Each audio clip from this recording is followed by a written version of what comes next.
It's an honor to be with you today, and I certainly am privileged to be surrounded by ladies and gentlemen in this room, and I believe you serve in an essential role in our society, and particularly with regard to a common mission that we have, and that is to speak truth and to guard essential liberties, not only for our generation in this region, but for generations to come. I respect your vocation, and I respect that you attempt to do it with excellence, and I mean that from the bottom of my heart. I value the mission that you undertake, and I'm an avid consumer of your labors. My greatest complaint with the news media today is probably, unlike what you may expect, the challenge of getting my morning newspaper delivered on time and consistently. In fact, last week in Sunshine, Louisiana, which is a semi-rural community, but not absolutely rural, I missed delivery on 3 separate occasions. So those who part and parcel of the paper in that area may want to take note of that. I've been an avid consumer of the morning newspaper for the last 35 or 40 years and continue to read 2 or 3 daily, together with the commentary and the material that you provide that I think is an essential service to those of us who are interested in what's taking place in the policy arena. I also understand the challenges before your industry, especially in a fast-paced and complicated society. It was the great Catholic theologian G.K. Chesterton who said, and I think he captured this well, the glory of modern people is that they really can feel. The greatest challenge, though, is the ability to think. And I especially when it comes to a fast-paced society and what Judge Scott Schlegel referred to with regard to criminal justice reform, some insanely complicated material. Criminal justice can be extremely complicated to follow. And I can understand as a reporter how challenging it can be to communicate that to a culture that has somewhat of a short attention span and many things vying for its attention. Thinking through complicated and insanely complicated issues is challenging for reader and reporter alike, and I commend you for undertaking those challenges. Louisiana Family Forum released just a few days ago our 2018 Legislative Scorecard. It's a vital tool that we feel like Louisiana residents need to be aware of to evaluate members of the Louisiana legislature on key policy votes. We chose votes that range on a variety of issues. It seems as though this legislative session, the gambling issue became to be the top priority, at least with regard to the volume of rhetoric in many of the reports, the volume of lobbyists, and some of their claims as to what they were going to be able to accomplish. So we covered the gambling issue. We also covered adoption questions, questions with regard to free speech on college campuses, and a number of other matters. The goal of the scorecard is not to punish lawmakers, but rather to enlist and strike a conversation, particularly on matters that we both agree and disagree on. And it provides a snapshot for families who are not privileged to be in the capital city to examine behind the curtain some of the things that took place at the Louisiana legislature. We encourage your audience to analyze their lawmakers and how well they represented their family values. 7 senators and 11 representatives earned an outstanding family advocate by scoring 100%. They'll be presented with the coveted Patrick Henry Award at our annual gala on September 27th at Healing Place Arena in Baton Rouge. Another 8 senators and 26 representatives will be honored with the Family Advocate Award for scoring 80 to 99% on our scorecard. And our Life and Liberty Award recipients include Senator John Milkovich for his work on abortion bans predicated upon the Mississippi law and the courts, Beth Mizell on educating the public on the risk of pornography, internet filtering, and government computers, and fines for purchasing commercial sex, i.e. prostitution. Senator Neil Reiser for his work on encouraging law enforcement and concealed carry to serve as enforcement in churches and during church hours. Senator Rick Ward for his protection of free speech on college campuses, a bill that I think we probably ought to take notice and at least report some of the effects. You know, when I was at LSU, there was a free speech zone that measured between a few yellow lines, a dozen feet one direction and 20 feet the other, and it really wasn't a place where the exchange of ideas occurred so much as heckling and a few other comedy shows may have occurred. Well, today, in large part because of Rick's efforts, the idea that academic freedom can prevail and ideas are welcomed and will not be litigated when done in a lawful and a consistent and caring manner can actually be communicated on the college campuses. And I think that bill is probably more significant than perhaps most realize. Representative Rick Edmonds for his work on women's right to know, to expand adoption options via the web, to encourage abortion-minded women to consider that alternative, as well as to eliminate adoption fraud and abuse. Franklin Foyle for his work to expand 529 savings accounts for K through 12 college expenses, and Representative Julie Stokes for requiring age and status verification to prevent human trafficking at sexually oriented businesses. That scorecard is available in its entirety on our website, lafamilyforum.org. I would encourage you to go online, click on the action button, and you'll see opportunities not only to download forward, but to print and to communicate that with as many friends and family members as you would like. The new information that I have to share today is our Kevin Kane Justice Award. I know that a friend of mine, a rather colorful character, Edward L. Tarpley, Eddie Tarpley, who we refer to fondly as a personal friend, Fast Eddie Tarpley, former DA of Grant Parish, who worked carefully on unanimous jury verdicts, will receive our 2018 Kevin Kane Justice Award. Some of you may recall Kevin Kane was the founder and pioneer of the Pelican Institute. He was a personal friend of mine, and he was the one that challenged me to get more involved in the criminal justice reform efforts. And I made the pledge to Kevin when he was fighting his terminal battle with cancer that his efforts on behalf of reform in Louisiana wouldn't die, but that we would continue to challenge our legislature, to challenge our public officials, and to challenge the status quo with reasoned and responsible reform efforts as it related to criminal justice. And so we have created an award in his honor. In the past, it was given to the founder of the Angola Reentry Program, Scott Schlegel, a judge out of Jefferson Parish, as well as the DA, Pete Adams, the head of their association, for his work to bring together the criminal justice reform package.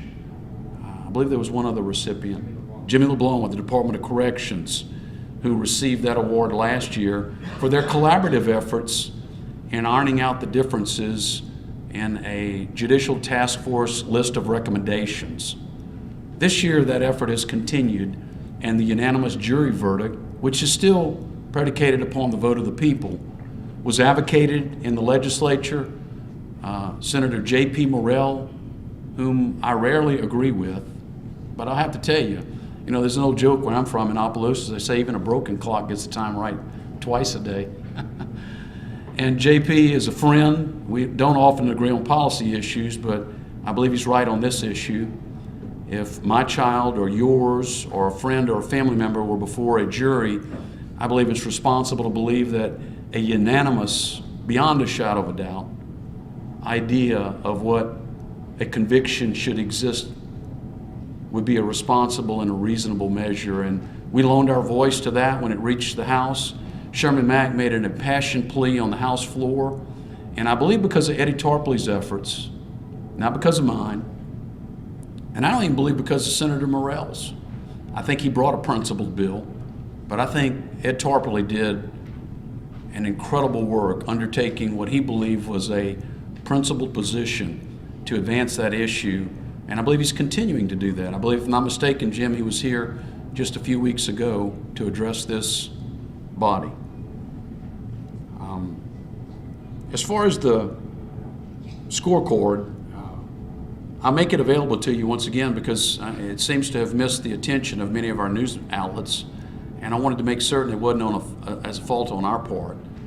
It's our endeavor to communicate as clearly and as broadly as we possibly can with as many news outlets as we possibly can on the efforts that we undertake at the Louisiana legislature.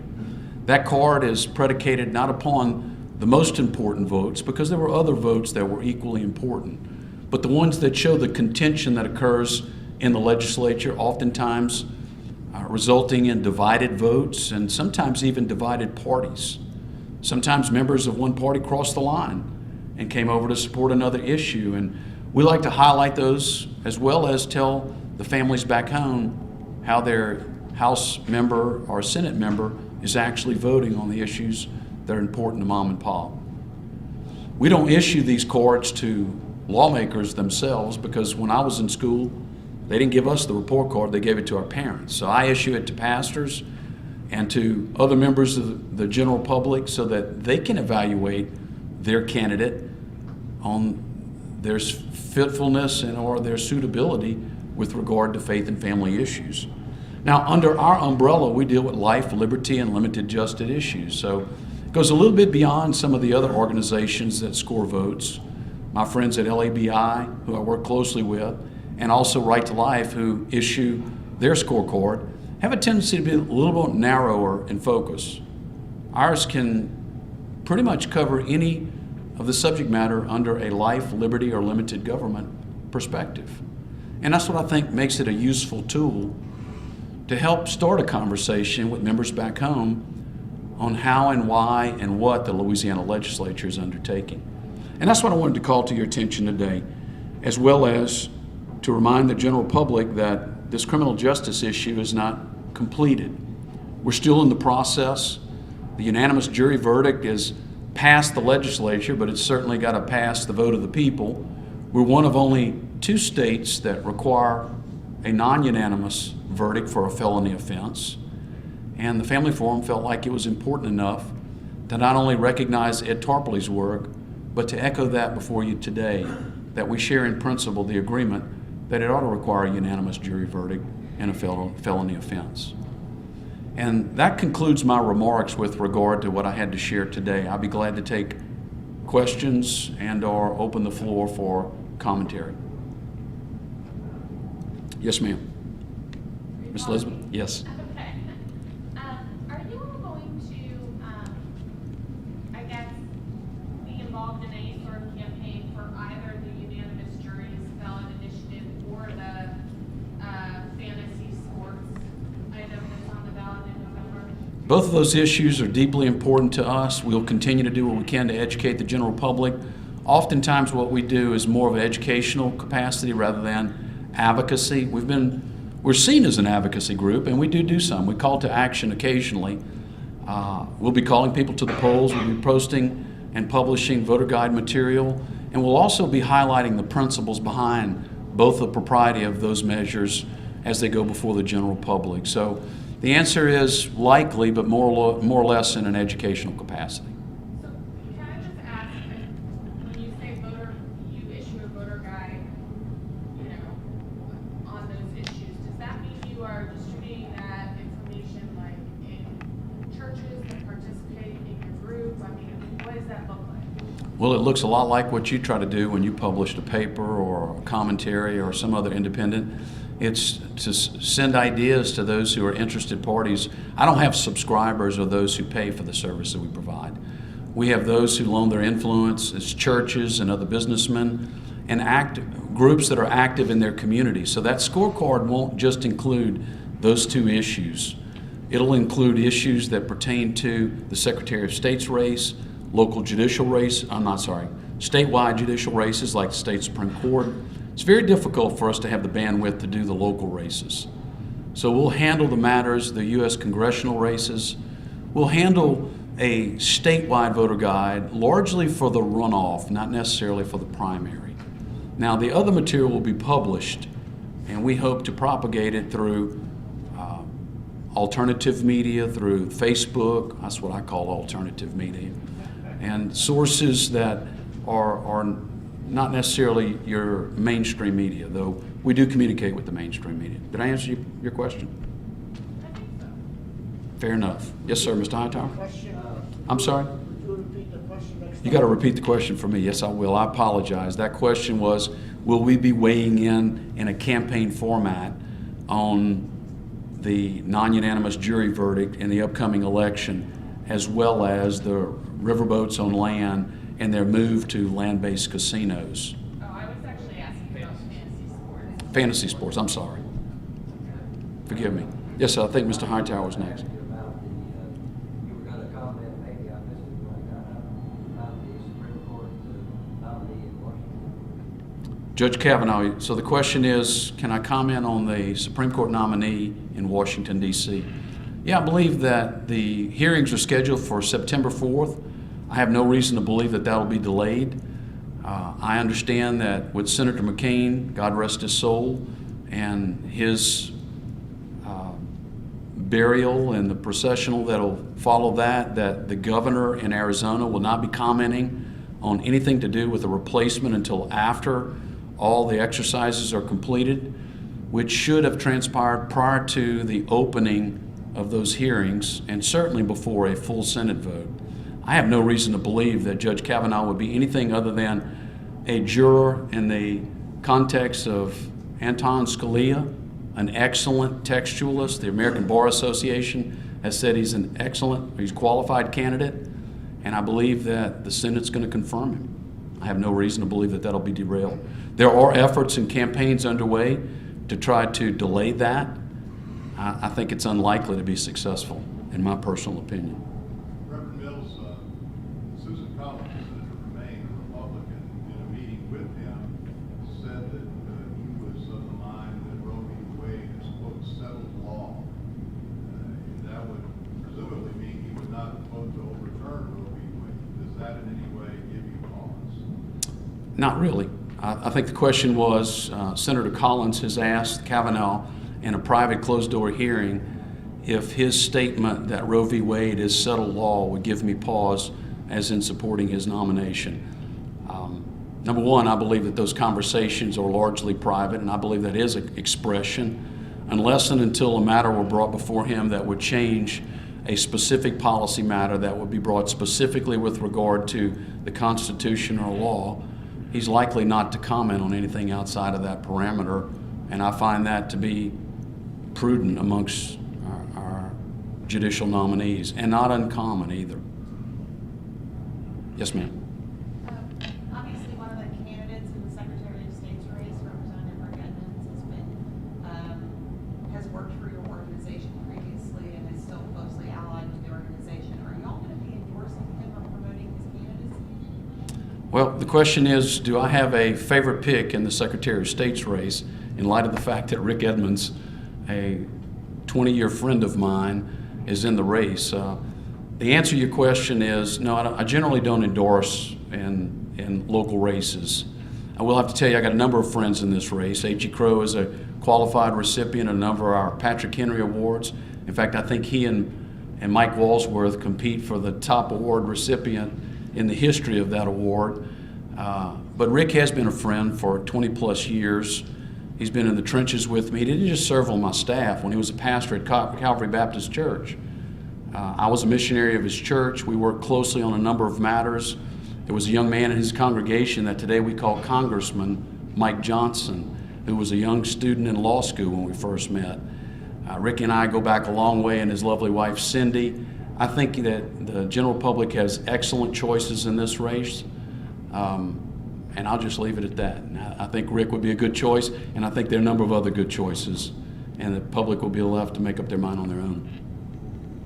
Yes, sir. You mentioned John McCain. His single vote halted the repeal of the Affordable Care Act, and tens of thousands of Louisiana families, members, have health care.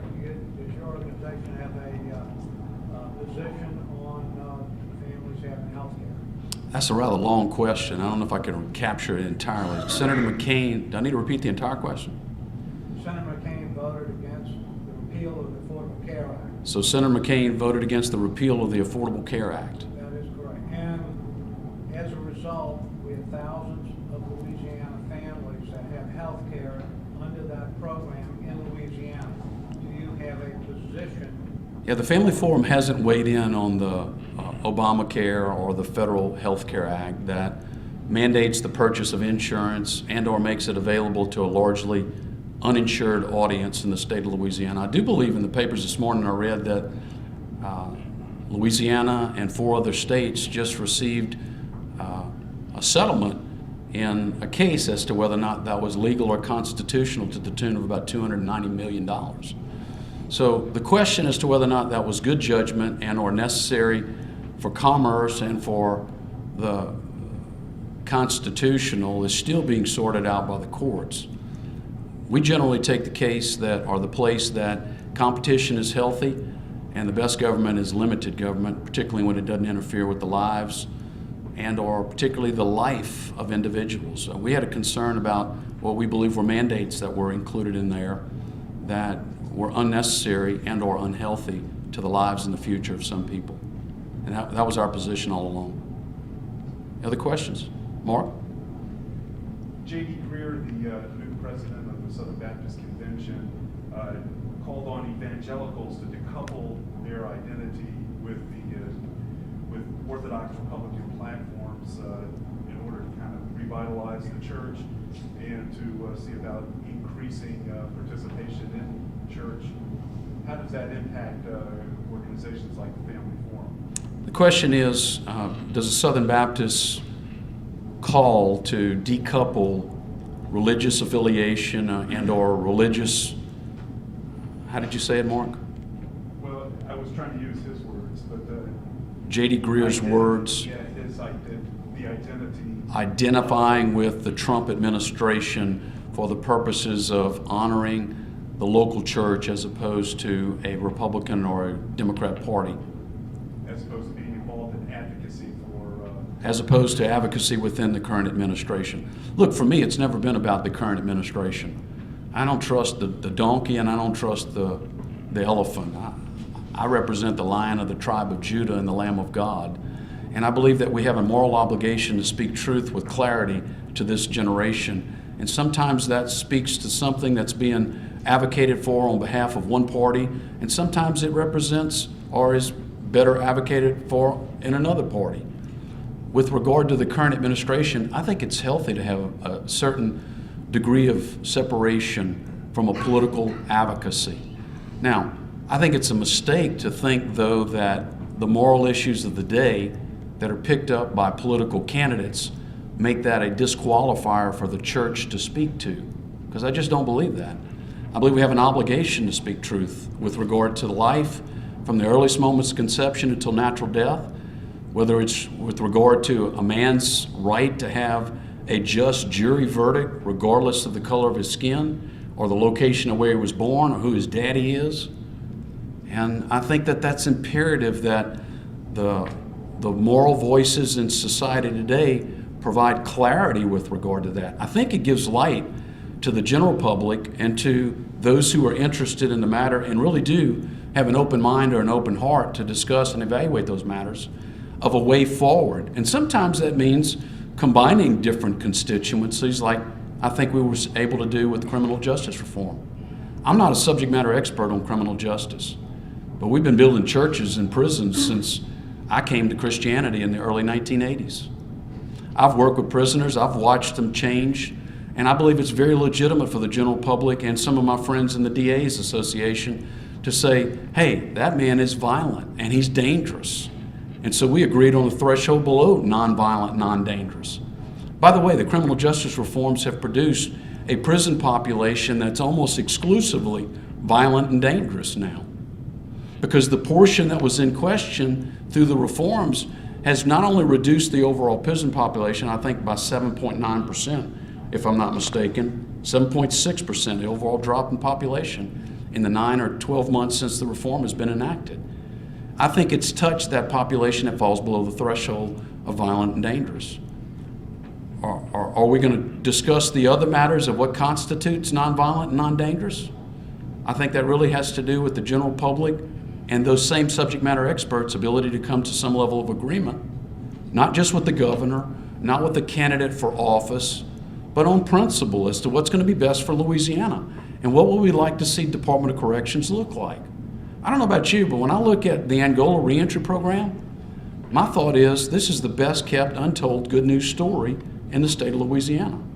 It is more costly, but it will also reduce the recidivism rate of those who go through that program or through some similar reentry court program, drug court, or some similar type court where they're given tools and the ability to see a future and to aim toward a better and a promising hope for tomorrow.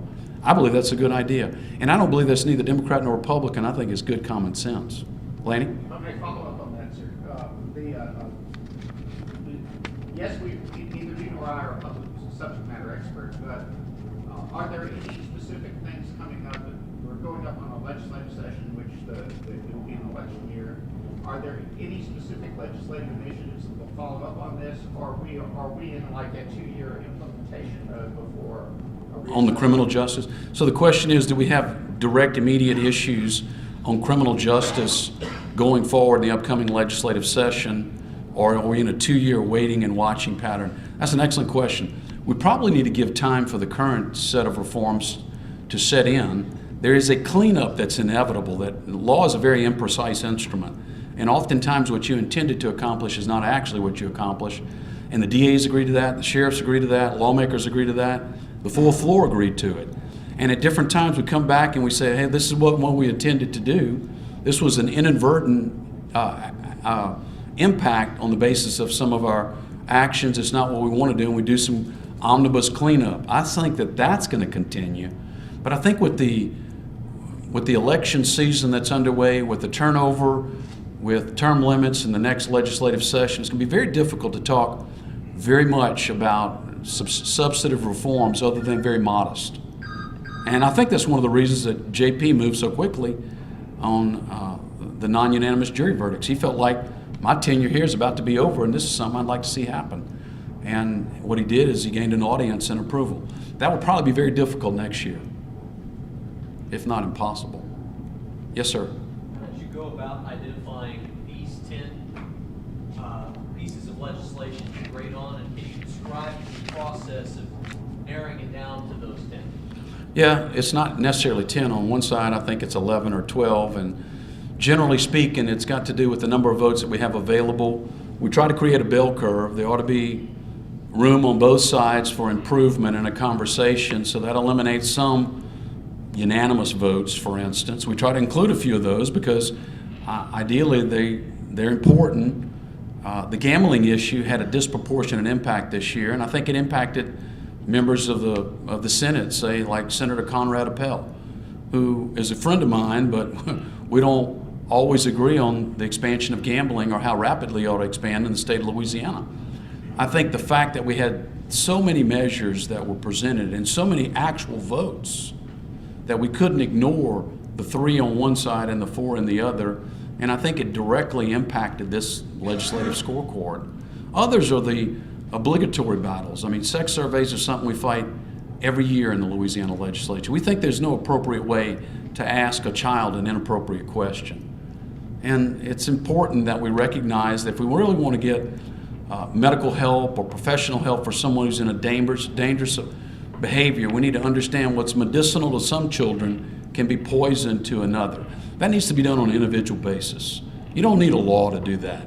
You don't need to survey every young person within a school system to identify an at-risk population. It's much easier to focus on who that at-risk population is and how to find them the help that they need. But those two kind of flooded the zone, and they have a tendency to each year. Some of these are obligatory battles that we fight every year. Any other questions? Yes, ma'am. What do you see as issues of concern or of interest to you next year? Do you have any sense yet of what you'll be working on? Yeah, the governor's race seems to be a pretty big question. The question was, what are we going to be interested in next year? You know, our ability to accomplish things on a faith and family scale really has to do with the cooperation we receive from the Louisiana legislature and the full floor. And under different administrations, there have been a higher degree of ability to move more substantive legislation more rapidly, and at other times, it's more of a defensive battle. I think the governor's race will determine largely whether we're able to move the ball and to what extent as it relates to any number of issues. It's very difficult to know what the mindset of the public's going to be. Louisiana is very late to the party. You know, I think many of them don't even realize that we have a fall election yet. In fact, they're told, many people tell me that it won't be until after Labor Day that people will be aware that there's a statewide race or congressional races. And I think there's a lot of truth to that, and it has a tendency to influence our ability to move a piece of policy based upon the electorate's interest as well as the lawmakers' interest. So it'll be predicated upon who's elected and what the hot topics are at that time. Yes, ma'am. describe what your working relationship is like with the fourth ward? Right now, it's been a very cordial working relationship with the governor's office. Has been very cordial on criminal justice reform. We were a voice that they needed, and we were a voice that I think many would say, and I think unfairly sometimes I get far too much credit for this, but there were conservatives who delivered on some of those criminal justice issues. On the pro-life issue, our governor has been stellar. He's signed every bill into law. There's been no pause. There are some issues that we have respectful differences on. We've talked about them. We've met over those issues, and we've discussed them. And I think that's a fair estimate as to where we are. It hadn't been a huge cooperation in the sense that I had with a Governor Bobby Jindal, with the ability to host individuals and voices who shared that value system to talk about how they may better be informed of what's taking place in the Louisiana legislature. Bobby carried that conversation when he was governor for 2 terms. Now, I understand our current governor is in the process of hosting those conversations. I just hadn't been a party to it as much. Reverend Mills, both Senator Kennedy and Attorney General Landry are against criminal justice. Does that in any way prevent you from endorsing them if and when they run for governor? Question is, Senator Kennedy, U.S. Senator John Kennedy, and Attorney General Jeff Landry, both of whom are friends of mine, have been opposed to much of what we've called criminal justice reform. And would that impact my endorsement of them going forward? I generally don't endorse candidates going forward. I will tell you this, I work closely with our public officials because I must. When Senator Landry was in that office, I worked with her. When Governor Blanco was in office, my goal is to help policymakers make better decisions. And I best do that when I can take off a partisan hat and put on a principled hat. And on criminal justice, I'd be willing to bet we probably agree on a lot of things, far more than we disagree on. I think some of the more controversial ones have been in the media lately and have been at the top of the news because of unfortunate episodes that have occurred. And I'll try not to weigh into that during the election season, because I still call Senator Kennedy and Jeff Landry close friends, and one in whom we have a working relationship with. I still think there's some room to improve criminal justice reform in the state of Louisiana. And there's a lot of room for development and innovation in that arena. Yes, ma'am. I have a question about the scorecard. So, you talked a lot about the unanimous juries legislation and criminal justice overall, but it's not on this scorecard as far as I can see. And also, the other question I have is, as an example, Senator Repeal got a very negative rating on this scorecard, but some of the other people who carried the legislation that you all opposed, like Senator Johns or Representative Talbot, got fairly good ratings. So I'm wondering if you could explain that a little bit more. I'll try to. The question is, why didn't we score the unanimous jury verdict vote? And number 2, how is it that some authors of certain legislation that we oppose actually perform better on the scorecard than those who didn't offer some of those controversial measures, i.e. Senator Conrad Appel? That scorecard is not a perfect measure of what takes place at the Louisiana legislature. It doesn't include the committee votes. If there were a way to score everybody on the basis of what took place in a committee vote, it would give a much broader, more comprehensive view. Ronnie Johns made the commitment in committee, I believe it was in Senate committee, that he appreciated receiving our Christmas cards every year. He hoped it not get taken off the Christmas card list on the basis of the fact that he was running a measure, that's the riverboats on land, that we opposed. And the answer is no, we're not going to take Ronnie Johns. We're going to put him on the naughty list for a little while, but he's not going to come off the Christmas list because we're going to continue to work with him. There are a number of lawmakers who take a walk on a vote. We don't penalize people for absentee votings or excessively for authoring a piece of legislation that we oppose, because we're trying to capture for the general public a better understanding of the debate that's being had in the House or the Senate. And while this isn't a perfect instrument, it is a snapshot, and that's what we attempt to provide.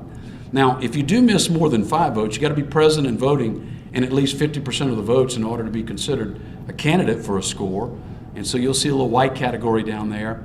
And there's a funny story. When Senator Rob Marino was in the Louisiana legislature, he missed many votes. In fact, sometimes it was 70 or 80% of the time. But when we considered where Senator Marino was coming from, and this is what helped to inform whether or not we penalize a lawmaker. Sometimes they were absent because of a death in the family or a sickness or some sickness in the family.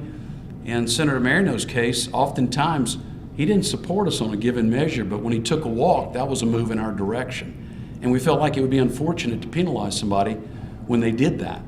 And so an absentee doesn't count against them, and neither does sponsoring a bill that we oppose count double, or it's not scaled differently. Because we haven't figured out a way to do that universally and uniformly and equitably. 7 House members didn't even rate more often than not. Now, some of those 7 House members didn't even get rated, was the question, because they missed more than 50% of the votes. Now, I will say, Jim, on some of those is because they were in the process of conducting a mayoral's campaign, and they were absent because of a run for a different office. You know, in Louisiana, you don't have to resign your office in order to seek another. One of them, but what about Walt J? What about Neil Avery? 2 of them. What? Okay. Yeah, I can't answer the moral reason why candidates for office don't vote on given matters. I will tell you that I think they understand that certain matters may be more difficult to explain back home, and perhaps that's a reason it's easier to be absent than to be present. It just happens in those 7 cases, a disproportionate fell into that category and did not receive a score. Yes, ma'am. I just wanted to follow up on Julie's question about the unanimous jury verdict Okay. not being on here, and why that wasn't included. Yeah, we feel like there's a great deal of development that needs to be undertaken on behalf of helping the general public understand exactly what's transpiring. And frankly, I didn't think it was going to make it through the process. We weighed in very late in the game, and with many lawmakers who perhaps didn't hear our position as clearly as we would have liked. And because of that, we felt like it would be an unfair punishment to include that vote. It has passed, it's going to be brought before the people, and I'm issuing the Kevin Kane Justice Award. So that's the bonus to say, this is important, and we think it's one that's worthy of examining, considering. I had a call from a very prominent pastor last night from Central Louisiana who felt the same way, and he just wanted to know what our position was. The fact that they don't know our position is because we haven't had an opportunity to really unpack that and what its impact is. But that's an excellent question. Yes, sir. Does the family forum work with all the churches or in all faiths, or is it limited? Can we explain about your fellowship a little bit? The question is, do we work with all the churches in Louisiana? The answer is we work with everyone that would like to work with us. You know, it's an all-volunteer opportunity, and it's not exclusive to some. It's the ones in which we've developed a line of communication with. We communicate and cooperate as they deem necessary. I can't tell them what they should do on their call and with the mission that God has given them. I can only pull up like the snap-on tool truck at a construction site and tell them, have you considered these tools in examining what's taking place in the public policy arena, and or commenting to your people about how they can impact a lawmaker's understanding of the issues that are important. And to those who say yes, we have a working conversation. To those who say no, we have a respectful, okay, when an opportunity does arise, we look forward to being there to serve you in that capacity too. Well, on that, you have a question, you didn't have it rated. I mean, it's not part of the rating, but once you decide, get it all figured out, you would reintroduce it into the ratings. Would that significantly change some of the unfavorables at the bottom? I think the question is, if we introduce the unanimous jury verdict, would it flip the chart to where some of the unfavorables at the bottom would go up? No, because really it's only 1 vote out of 10. The problem was we didn't have an opportunity to unpack it. It had already gotten through the Senate.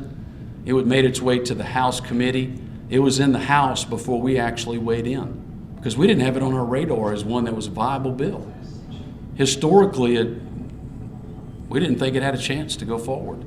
And as a result, we felt like we hadn't done the due diligence to educate the general population. Does that mean we'll always do that? No, some issues will be important enough for us to score.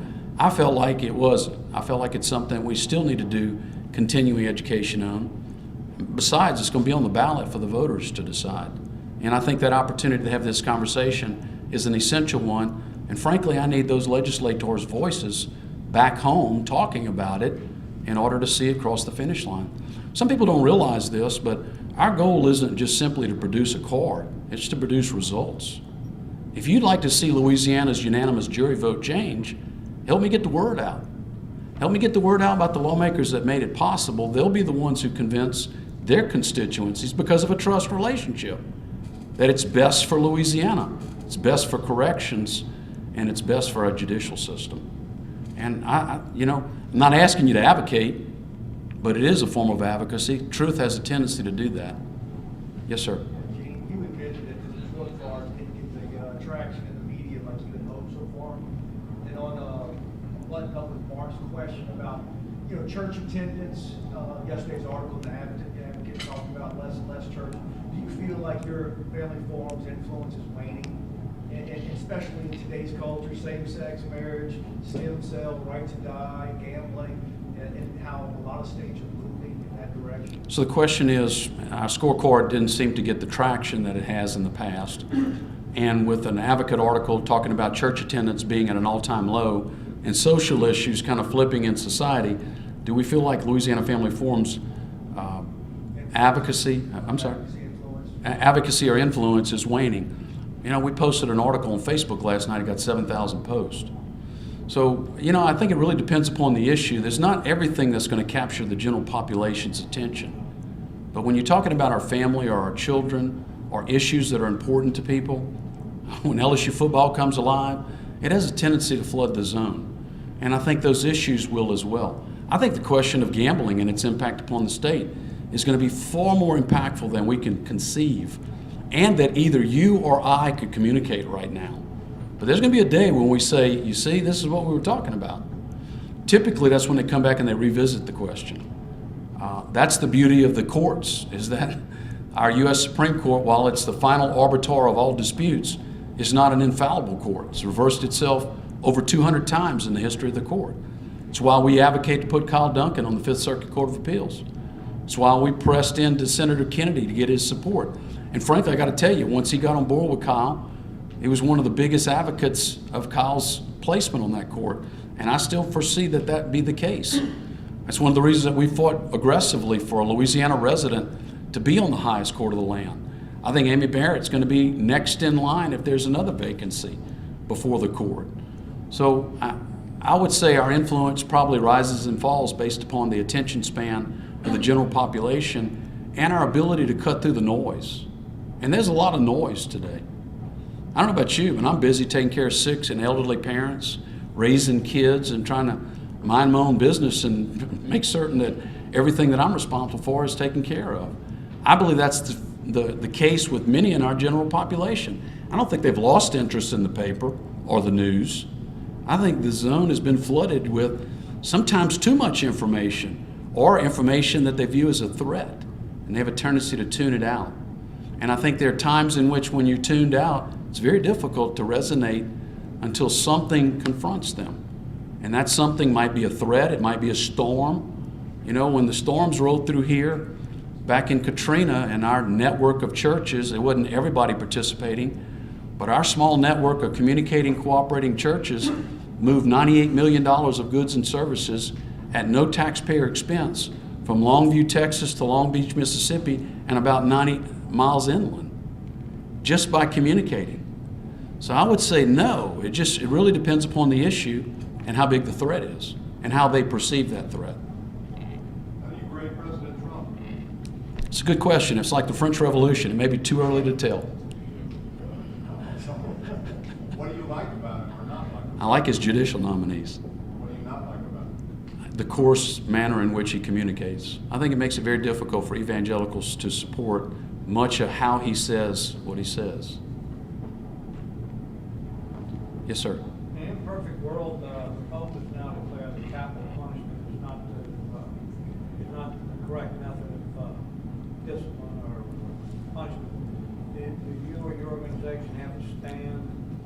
particularly in light that we're in Louisiana where people have been exonerated? I think the question is, the Pope has made a statement that he no longer supports, from a doctrinal position, if I'm not mistaken, capital punishment, and asking if I or Louisiana Family Forum have a position on this.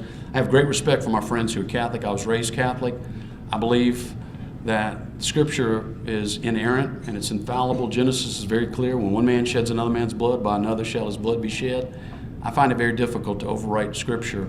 I believe a swift and stern punishment might be a better remedy. I think in a practical sense, the death penalty has been very costly and time-consuming, because from a practical matter, you get too many appeals.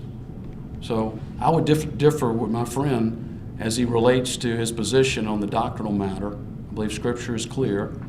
In a practical manner, I can understand where a DA would say, I would rather not move in that direction. I hope that answers your question. Thank you. It's been an honor to be with you today. God bless.